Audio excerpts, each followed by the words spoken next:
La sécurité transfusionnelle, un besoin fondamental et cela ne peut être possible que par le don bénévole du sang. En République démocratique du Congo, le taux reste encore faible. Seuls 35% des sangs transfusés provient des donneurs bénévoles du sang. Pour motiver les jeunes à devenir donneurs bénévoles, Dream Venture a organisé une matinée de réflexion sur l'importance du don de sang.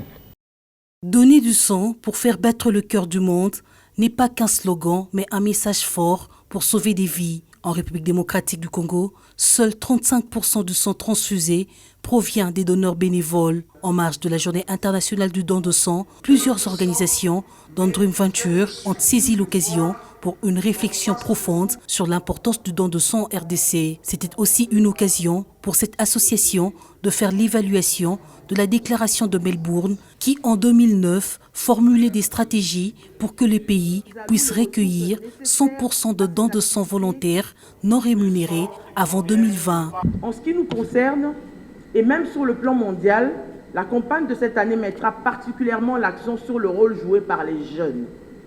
Pour garantir l'approvisionnement en sang sûr, nous avons pensé à étendre cette participation aux dons volontaires et non rémunérés aux responsables à tous les niveaux. Les hommes politiques, les chefs d'entreprise, les corporations professionnelles, les artistes de renom. Parce que le constat est que, malheureusement, c'est que les personnes pauvres, les personnes qui sont en besoin, qui donnent plus de leur sang.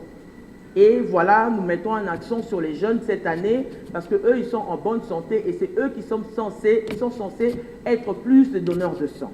Face à une politique faible de don de sang, la RDC doit envisager des stratégies pour mettre en place un système devant encourager la population à donner bénévolement du sang. La politique de recrutement des donneurs de sang volontaires et bénévoles est encore faible.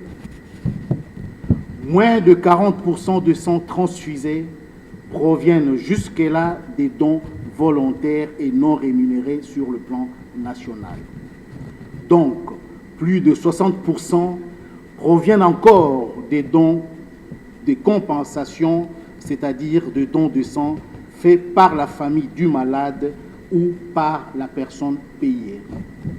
Le sang est une denrée précieuse et au-delà des croyances ou encore des préjugés, donner son sang sauve des vies. Si vous ne faites pas le don de sang, quelque part, il y a une personne qui va mourir. Chez nous, c'est vraiment relatif.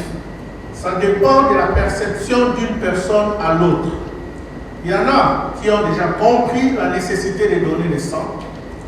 Et il y a encore une partie qui se fie encore aux us et coutumes. La sécurité transfusionnelle étant un besoin fondamental dans le système de santé de tous les pays, reconnaît l'Organisation mondiale de la santé, les autorités sont appelées à rendre disponibles des ressources pour appuyer cette action. Au cours de cette activité, organisée par Dream Venture, les participants ont volontairement donné leur sang et ont promis de continuer à le faire.